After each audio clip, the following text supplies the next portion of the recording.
আসসালামু আলাইকুম বন্ধুরা। এখন স্বাধীন আপনাদের সামনে একটি কবিতা আবৃত্তি করবে। কবিতাটির নাম হলো কোঠা আন্দোলনকারীদের নিয়ে। ধন্যবাদ। কবিতাটি শুনেন। জাগো জাগো জেগে ওঠো হে 24-এর কোটা আন্দোলনকারী ছাত্র সমাজ, আরেকবার স্মরণ করিয়ে দাও তোমাদের রক্তমাখা গৌরবময় অতীতের কথা। ওই দেখো দিকে দিকে মৃত্যুর মিছিল ভারী হচ্ছে, শহীদ সাগরে বয়ে যাচ্ছে রক্তের বন্যা। লাশের বড় লাশ দেখে তোমরা কখনো থমকে দাঁড়িও না।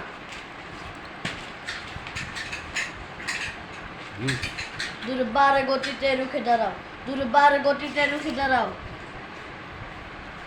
24-এর কোটা আন্দোলনীয় বিরোধী রাষ্ট্রীয় অপশক্তির বিরুদ্ধে মনে রাখবে তোমরা ছাত্র সমাজ থমকে দাঁড়ালে অসহায় বাংলাদেশ আর কখনো আলোর মুখ দেখতে পাবে না। ন্যায়সঙ্গত অধিকার আদায়ের জন্য রাজাকারের মতো অপবাদ্য মাখা তকমা যখন তোমাদের শুনতেই হচ্ছে, তবে সেটাই হোক এবারের অগ্নিছড়া বিপ্লবী স্লোগান। তোমাদের নিরীহ মা বোনের রাজপথে রক্তাক্ত হওয়ার করুণ দৃশ্য তোমরা কিভাবে এবার তাই তাই আর দেরি নয়, জাগো জাগো জাগো জেগে ওঠো 24-এর কোটা আন্দোলনকারী ছাত্র সমাজ, আজ তোমাদের জাগতেই হবে। ধন্যবাদ। সবাই স্বাধীনের জন্য দোয়া করবেন।